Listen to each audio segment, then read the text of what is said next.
तो 1 घंटे का ध्यान संपन्न हुआ और सत्संग की चर्चा करूँगा, आपके समक्ष में रखता हूँ। तो पहले तो हम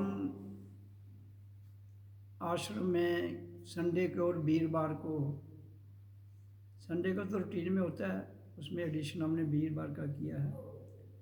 तो मैं थोड़ा और सा इसमें सत्संग में कार्यक्रम को ऐड कर रहा हूँ। एतवार को तो रूटीन में सत्संग और ध्यान विधि होती है। तो एतवार के बाद मंगलवार को होगी, बुधवार को गया, फिर वीरवार को होगी, शुक्रवार को नहीं, फिर शनिवार को होगी, संडे को तो होती है। तो कितने दिन हो जाएगी? एतवार, सोम नहीं, मंगलवार, वीरवार, तो शनिवार, 4 दिन 1 घंटा। संडे को तो जो रेगुलर कार्यक्रम है वो चलता रहेगा। बाकी उसके अलावा 3 दिन हैं, मंगल, वीर और शुक्र, और 3 दिन 1 घंटे के लिए ध्यान की विधि रहेगी। समय वही होगा 11 से 1, तो 1 घंटे की ध्यान की विधि। तो वो सब सत्संगी अपना समय निकाल कर जैसे जैसे सुविधा वो जरूर आए। तो अब मैं ध्यान की चर्चा के बाद जो ध्यान की विधि बताई है, ये मैंने बड़े स्पष्ट भाव से बता दिया है कि सरल कारगर ध्यान की विधि है, जो 1 घंटे की विधि जिसमें मैंने पूरी चर्चा की है। तो अब 1 घंटे का सत्संग मैं रिकॉर्ड करूँगा। 1 घंटे का नहीं, जितना भी मैंने कर होगा उतना कर दूँगा। तो मैं चर्चा कर रहा हूँ किस पर? आज ध्यान पर। ध्यान है क्या और सत्संग क्या है।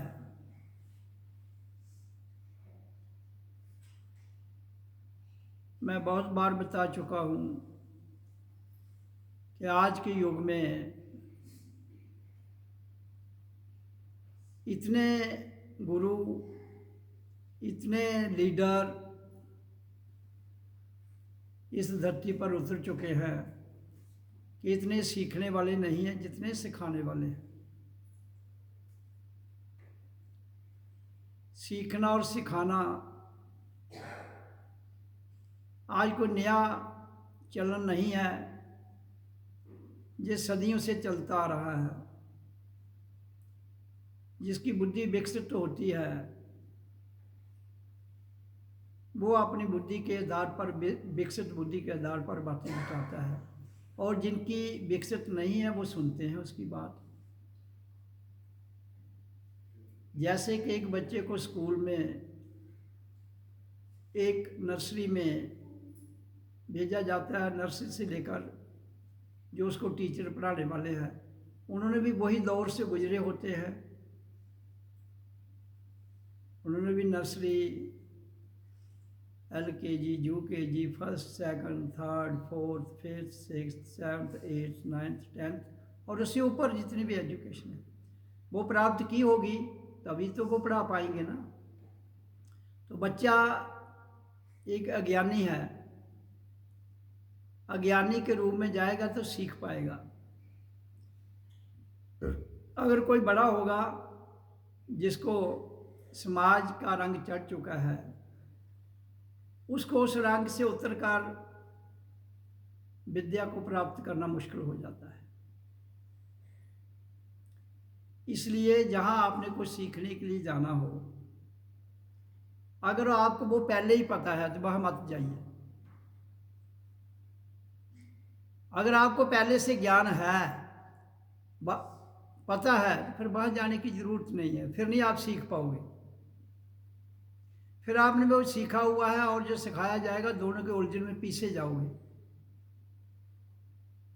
हाँ, जो आपको आता है, जो आपने सीखा है, जो आपने जाना है, तो जहाँ जाते हो वहाँ अगर कोई नया उससे आगे की, ये रूहानियत की मैं चर्चा कर रहा हूँ। What is spirituality, what is ध्यान, ध्यान है क्या, उसके विषय पर चर्चा करूँ। वहाँ अगर कुछ नया, कोई जीवन में नया परिवर्तन, रूपांतर होता है तो वहाँ जाने का फायदा है। और ऐसे मत समझिए कि मैं एक गुरु के पास चला गया हूँ, कोई दूसरे के पास नहीं जाना है। ये भी बहुत बड़ी भ्रांति है लोगों के अंदर, ये भी निकाल देनी चाहिए। एक स्कूल मैट्रिक तक है, आप सारी उम्र कहे मैंने एमए करनी है तो मैं मैट्रिक का स्कूल ही नहीं छोड़ूंगा, तो कैसे पास कर पाओगे एमए में, बताइए मेरे को। तो कायदे का गुरु, मैट्रिक का गुरु, ग्रेजुएशन का गुरु, एमए का गुरु, पीएचडी अलग अलग होंगे ना। तो इसलिए ये जो कहा है गुरु कर लिया तो हो गया, ऐसा नहीं। हमारे समाज में कहते हैं एक बार गुरु कर लिया, भाई क्या कर लिया आपने? गुरु के पास जाके सीखना है, रूपांतर करके स्वयं उसके लेवल में आना है। जो बच्चा कायदे में पढ़ता है और जो फिर कायदे में पढ़ पढ़ के वो पीएचडी भी कर लेता है, जो पीएचडी उसको पढ़ाने वाला है, वो दोनों बराबर हो जाते हैं, हो जाते हैं कि नहीं? जब उस एक ने एमए पीएचडी की डिग्री ली है, दूसरे ने भी ली है, वो दोनों बराबर है। अब कोई टीचर बनता है, कोई और किसी प्रोफेशन में चला जाता है, वो अलग चैप्टर है। तो अगर आप एमए करना चाहते थे, प्राइमरी का स्कूल ही नहीं छोड़ना चाहते हो, कहो इसी ग्रुप से चिपका रहूंगा, तो कैसे होगा भाई? हाँ, अब मैट्रिक के स्कूल में, हाई स्कूल, तो आपको अगर आगे जाना है तो गुरुओं को बदलना पड़ेगा, और कई बार नहीं भी बदलना पड़ेगा। क्यों नहीं बदलना पड़ेगा? अगर एक टीचर आपको कायदे से लेकर पीएचडी तक की पढ़ाई करा सकता है तो वो एक ही रहेगा, कोई दिक्कत नहीं है। अगर आपको आगे बढ़ना है तो ये जो भ्रांतियां हैं ये निकाल देनी चाहिए। ये केवल लोगों को इसलिए जोड़ा जाता है कि गुरु एक ही होना चाहिए, सिर्फ अपनी तादाद बढ़ाने के लिए और अपनी, क्योंकि लोगों को इस लाइन का ज्ञान नहीं है। हमारे जो धर्म गुरु हैं या जो भी तथाकथित गुरु हैं, उनको कहना चाहिए कि शिक्षा जो है, दीक्षा जो है और रूपांतर हमारे भीतर जो ध्यान के द्वारा आता है, वो कौन कहाँ तक ले जाता है जाना समझ में है आपने। तो क्या उस व्यक्ति को जो गुरु है उसको ज्ञान भी है कि नहीं? आप कहोगे जी कैसे पता चले? Put the question to your guru. जैसे क्लास में आप कोई समझ नहीं आती है तो आपने जो आपका शिक्षक है, जो आपको पढ़ाता है, उसको प्रश्न कर सकते हैं ना, बंदी थोड़े है। तो इसलिए अगर वो आपके हर प्रश्न का उत्तर ठीक दिशा में देते हुए आपके रास्ते की रुकावटें दूर कर सकता है तो एक भी गुरु चल जाता है। कैसे? जैसे आप इस लाइन में आते हैं, जहाँ भी आते हैं, जहाँ मैं कहता हूँ कि हमारा शरीर 3 भाग में बटा है, पिंड, अंड और ब्रह्मांड। जितने ग्रंथ, जितनी क्रियाएं, ये सब महापुरुषों के द्वारा प्रैक्टिकल रूप में अनुभूति के आधार पर लिखी गई, बताई गई है। जो लिखा गया, जो बताया गया है, मैं नहीं कह रहा हूँ वो गलत है या ठीक है, लेकिन हम वर्तमान में हैं, हमने ये जानना है कि what is right, what is wrong. जो लिखा गया है ग्रंथों में, ये नहीं कि वो फाइनल है, दैट इज नॉट फाइनल, वो हमने निर्णय लेना है। बहुत से धर्मगुरु कहते हैं जो लिखा गया है वो फाइनल है, जो शास्त्र में है फाइनल है। कैसे भाई? क्यों मूर्ख बनाते हो जनता को? क्यों उनके गले में जंजीर बांधते हो?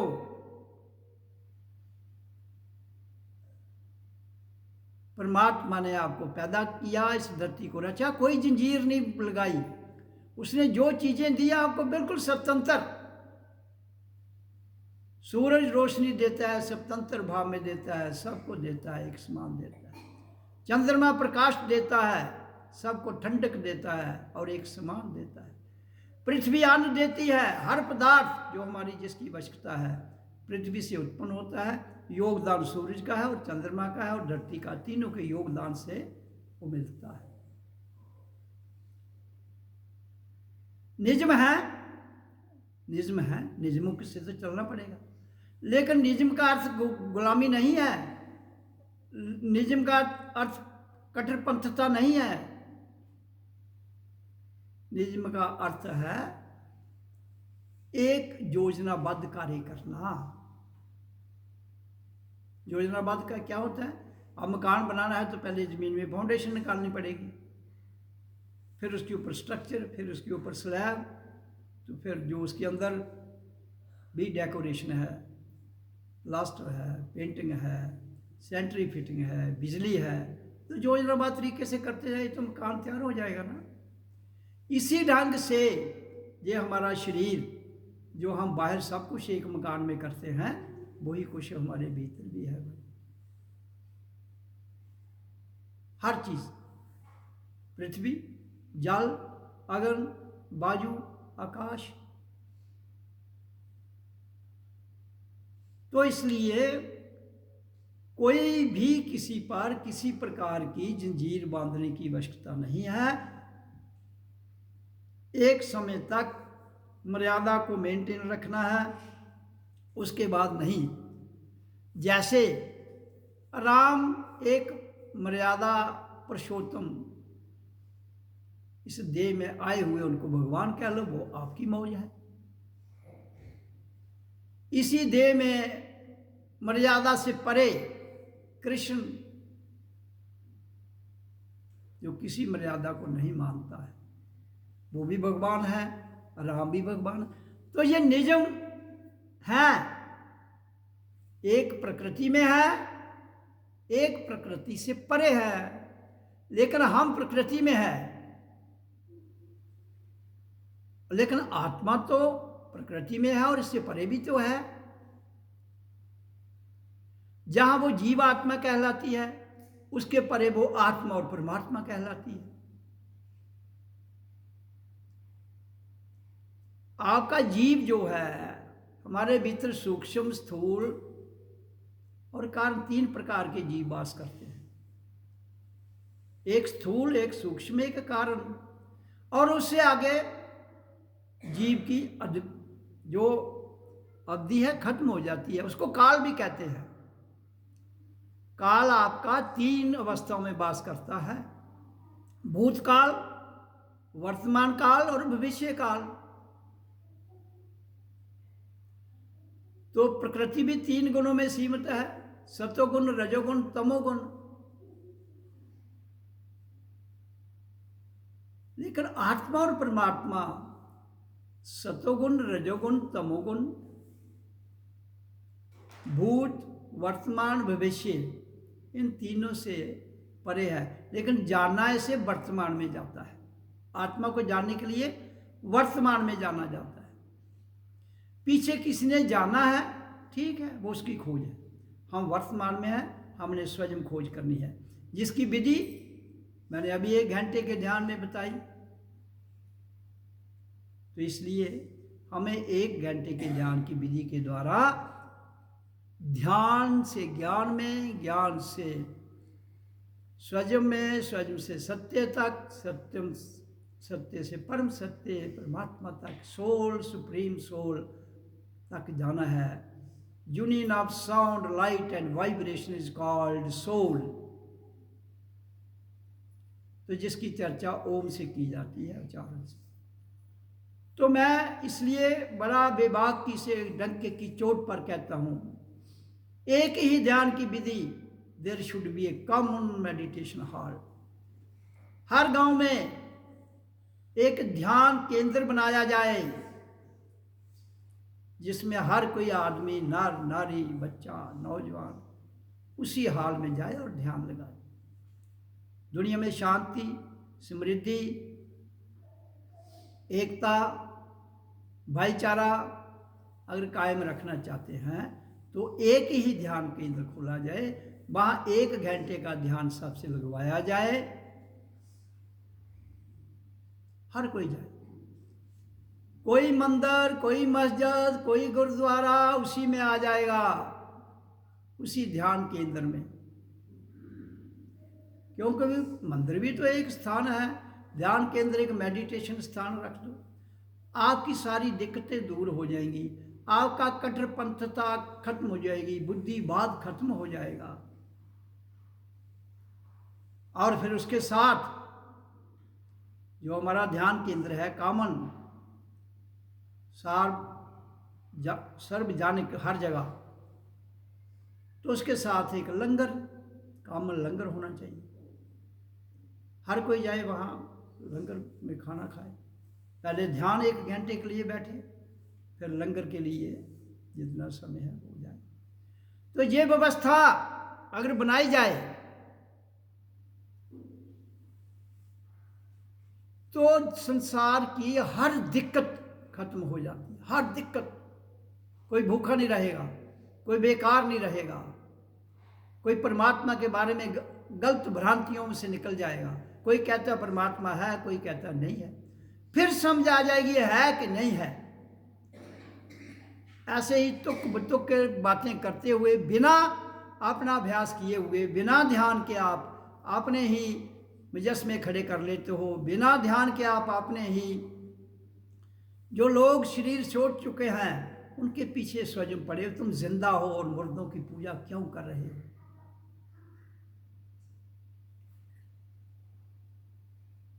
जिंदा आपके पास देह है, जीव है, आत्मा है, परमात्मा है, फिर भी जिनके पास देह नहीं है उनके पीछे पड़े हुए। हाँ, आपके जीव से परे आत्मा के पास देह नहीं है, जब तक वो प्रकृति में नहीं आएगी, इंडिपेंडेंट है। हाँ, उस जहाँ वो देह शरीर नहीं है वहाँ जुड़िए उससे, जानिए कि मुर्दों की पूजा करनी चाहिए कि नहीं करनी चाहिए।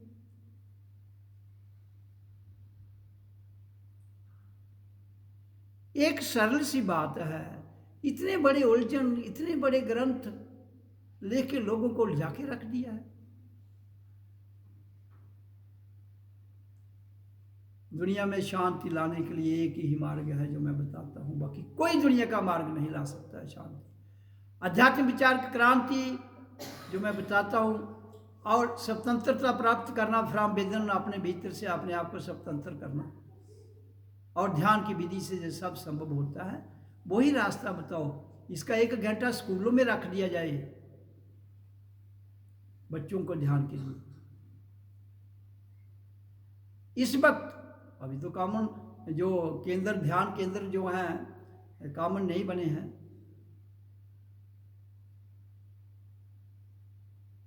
तो स्कूलों में करवाओ भाई, शुरू तो करो। गवर्नमेंट को मैं कितना बार कहता हूं, एक ही ध्यान विधि, कोई हिंदू, मुसलमान, सिख, ईसाई, बौद्ध, जैन, ये सब उसी परमात्मा के द्वारा ही जीव को धारण करके बोलते हैं, भजन करते हैं, बातें करते हैं, खाते हैं, पीते हैं, सोते हैं, जागते हैं, उत्पत्ति करते हैं। हमारा श्वास लेने का एक ही तरीका है हर इंसान का, नाक से लेना, मुंह से लेना, और मुंह से बोलना, और जन्म के समय आवाज़ जो निकली है उसी के द्वारा, और सांस जो हमें आती है उसके द्वारा जिंदा है। फिर और किसकी पूजा करनी है आप? तो भिन्न भिन्न रास्ते छोड़कर एक में आ जाइए। आप दुनिया की कोई भी ध्यान विधि में जाएंगे तो हमारा जो आज्ञा चक्र है, the space between the 2 eyebrows, जो स्थान है वहाँ पर जब हमें ज्योत प्रकट होती है तो उसके बाद एक बहुत बड़ा विस्तार हो जाता है विराट का, प्रकाश का, और ब्रह्मनाथ की ध्वनि सुनाई देती है। वो सबको सुनाई देनी चाहिए अगर करेंगे तो आपका ये जो हिंदू, मुसलमान, सिख, ईसाई संप्रदायों में अपने अपने जंजीरें पकड़ के, अपने अपने धंधे पकड़ के बैठे, वो छूट जाएंगे।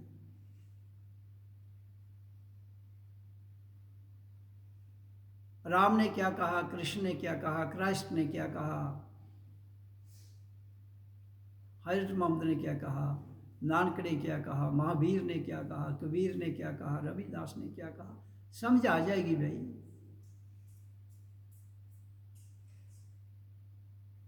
जब समझ आ गई तो काम बन गया। इसलिए जब तक हम भिन्न भिन्न संप्रदायों में, कल्ट में बटे हुए लोगों को जोड़े ना, हाँ हो सकता है कुछ समय के लिए जबरदस्ती करनी पड़े, क्योंकि इस बात के लिए बहुत से विरोधी खड़े हो जाएंगे। वो कहेंगे जी ये हिंदू धर्म का प्रचार कर रहे हैं, वो कहेंगे नहीं ये जी हम अपने धर्म को मानते। धर्म है क्या, पहले जान तो लो भाई। धर्म एक कर्तव्य है। वो तो धर्म की परिभाषा जहाँ क्या है, जो तुम काम कर रहे हो उसको ध्यान से करो, धर्म तो ये है। और एक धर्म है स्वयं को जानना, खुद को जानना, मैं कौन हूँ, वो आपका सबसे बड़ा धर्म है। वो एम आई, सबसे बड़ा धर्म क्या है? हु एम आई, मैं कौन हूँ। वाई आई हैव कम, मैं क्यों आया हुआ हूँ, आई हुई हूँ। एंड फॉर व्हाट पर्पज, और किस काम के लिए आई हुई हूँ। ये तीनों प्रश्न के जवाब उत्तर भीतर से मिलते हैं। तो इसका अर्थ है कि हम सब किस लिए आए हैं। सर्वप्रथम हमारा धर्म है स्वयं को जानना, सबका, हर इंसान का, नर हो या नारी हो, उसमें कल्ट की कोई बात ही नहीं है।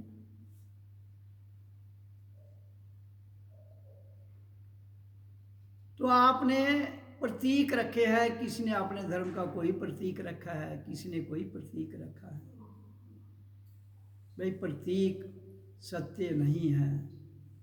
प्रतीक तुम्हारी आइडेंटिफिकेशन तो हो सकती है, आइडेंटिफिकेशन तो परमात्मा को जरूरत नहीं है आपकी, आइडेंटिफिकेशन तो संसार में चलेगी, उसके लिए प्रतीक ठीक है, लेकिन खुद को जानने के लिए प्रतीक की आवश्यकता नहीं है।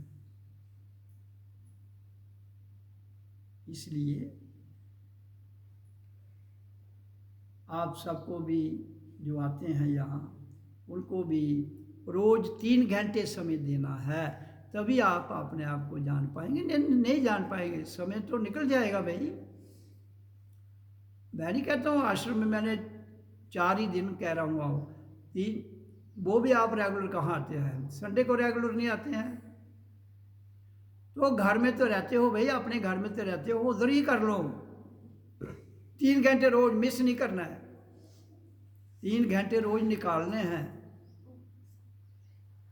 3 घंटे निकालोगे तो काम बनेगा। दिन रात में 24 घंटे होते हैं। आप कहते हो काम बहुत होता है, जिस दिन प्राण निकल जाएंगे तो कौन करेगा तुम्हारा काम, बताओ मेरे को। और फिर पछताओगे, ये भी मैं बताता हूँ, बहुत बुरी तरह पछताओगे। क्यों? जिसके लिए आए तो वो जाना नहीं। पूजा बहुत की, पाठ बहुत किया, तीर्थ बहुत गए, मंदिरों में गए, मस्जिदों में गए, गुरुद्वारों में गए, उससे क्या होना है? कुछ नहीं। जब तक आप, जो मैं बता रहा हूँ ध्यान की विधि, इसमें 3 घंटे रोज, 24 घंटे में 3 घंटे देने हैं रोज। 24 घंटे रोज गुजार देते हो भाई, तो 3 घंटे भी तो गुजरते हैं ना उसमें। 3 घंटे तो अपने आप को दे दीजिए। बाहर आपने जितना फैलाव किया है, वो फैलाव आपके काम का तो है नहीं। चंद एक दिन का खेल है, उसके बाद खाली खाली कुर्सियां।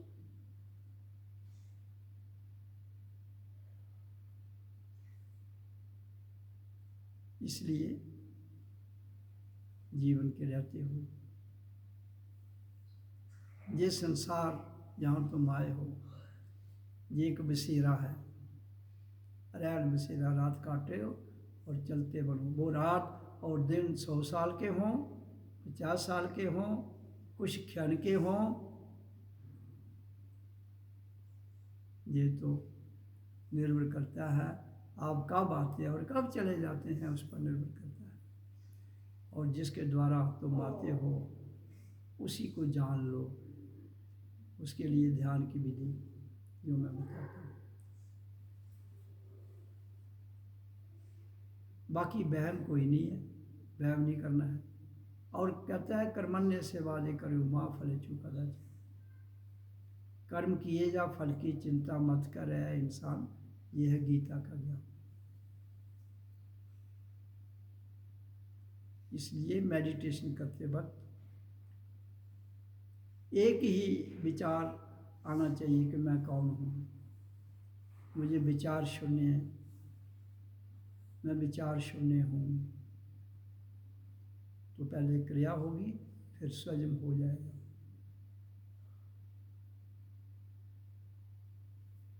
तो इसलिए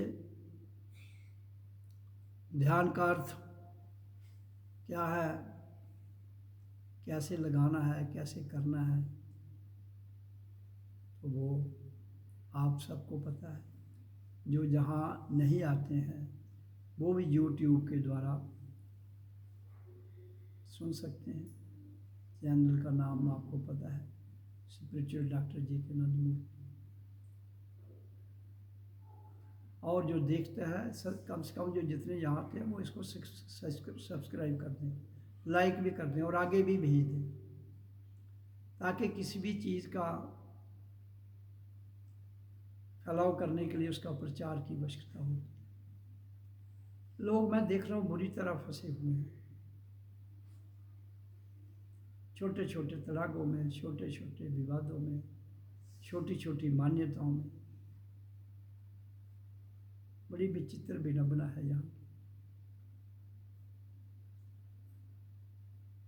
हर कोई कहता है ये मेरा ये देवता है। भाई तुम्हारे लोगों के हर एक अलग अलग देवता है, तुम क्या हो? देवता तो ये मानव देह पाने के लिए तरस रहे हैं और तुम्हें मिला है, तुम फिर उल्टी पूजा करते हुए अपने आप को दवाई की ओर ले जाना चाहते हो। मैं तो कहता हूँ मत उनकी पूजा करो जो मर चुके हैं, जो शरीर छोड़ चुके हैं। तुम्हारे पास है, तुम्हारे पास ऑप्शन है आगे बढ़ने के लिए, उनके पास नहीं है। जब उनके पास ऑप्शन कोई नहीं है, तुम कैसे उनकी पूजा करके आगे निकलोगे? हाँ, छोटा मोटा काल की अवधि में आपको हो सकता कोई वो हो, इच्छा हो तो पूर्ण हो जाए। इच्छा पूर्ण का अर्थ नहीं कि आपके देवता आपकी इच्छा पूरी कर रहे हैं, ऐसा कुछ नहीं है।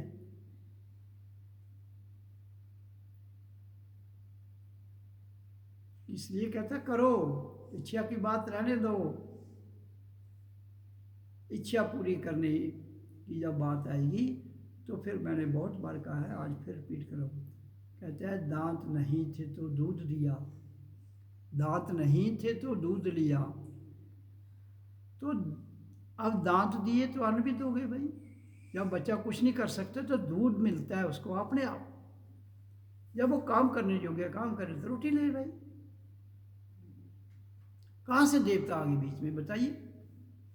हाँ, देवता वो माँ हो सकती है जिसने जन्म दिया जो हमें दूध पिलाती है।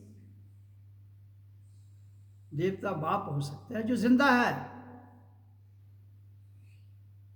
जिसको आपने देखा है, वो आपके लिए खाना मेहनत कमा के जब तक छोटे हैं देता है। तो माँ बाप, सूरज, धरती, चांद और जो आपकी मदद करते हैं दुनिया में, वो देवता हो सकता है। जिंदा, मुर्दा नहीं। मुर्दा क्या, जब कोई मर जाता है 4 लोग उठाने के लिए चाहिए उसे। जिंदा तो क्या मदद करेगा आपकी, बताइए ना मेरे को। जो खुद उठ नहीं सकता है, तुमने उसको देवता बना लिया और बनाकर उसकी पूजा कर रहे हो। और तुम्हारी ही नदी एक पत्थर पर लगाते हो, उसी से आपकी ऊर्जा प्रबल होकर आपके समक्ष आपकी वो शीशियाँ पूरी हो जाती है।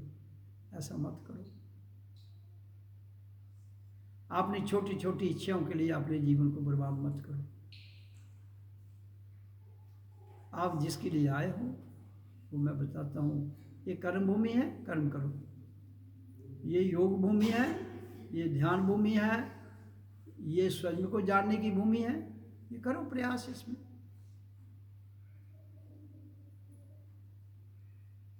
बाकी पाबंदी किसी को कोई नहीं है। संसार में कर्म है, भोग है, संभोग है, योग है, ये सब संसार की सहूलतें हमें मिली है। यथा योग्य यहाँ जिसकी जरूरत है वो कीजिए, जिसकी नहीं है उसे मत कीजिए। जब तुम ऐसा करने में सक्षम हो जाओगे तो बड़े बड़े जो आपके अंदर डर भाव पैदा किए गए हैं वो डर निकल जाएंगे। डर का निकलना ही आपकी स्वतंत्रता है। तो जब तुम होश में आ जाते हो, संयम को जानते हो, तो डर निकल जाता है। लेकिन डर निकालने के लिए आपको मेडिटेशन करनी पड़ेगी, ध्यान लगाना पड़ेगा। बाकी ग्रंथ जो पढ़े हैं, करोड़ों ग्रंथ हैं, वो पढ़ने हैं तो पढ़ो, नहीं पढ़ने नहीं, जरूरी नहीं है। खुद जो भीतर का ग्रंथ है वो पढ़ लोगे तो वो पढ़ना जरूरी नहीं है। हाँ, वो पढ़ लोगे, भीतर का ग्रंथ नहीं पढ़ पाओगे तो या तो वहमी हो जाओगे और या कट्टरपंथी हो जाओगे या जंजीरें पकड़ के और पक्की कर लोगे, इसके अलावा कुछ भी नहीं। इसके अलावा कुछ भी नहीं। स्वयं को जानिए, स्वयं का ग्रंथ पढ़ लीजिए तो काम बन जाता है भाई, ऐसा कुछ नहीं है। और परमात्मा एक शांत ध्यान मौन आनंद की भावना है। ओम ओम ओम ओम ओम। अब अभी 15 मिनट हैं, 1 घंटा होने में, तो आप 15 मिनट के लिए शांत ध्यान लगा लीजिए, जिसमें केवल श्वास को देखना है, आ रहा है जा रहा है, और अपने भ्रिकुटी में ध्यान लगाना है। जिसको अनाहत नाद ध्वनि सुनाई देती है वो बड़े प्यार से सुने, और प्रकाश प्रकट हो रहा है तो वो भी देखे, और फिर इस तरह से ध्यान लगाइए।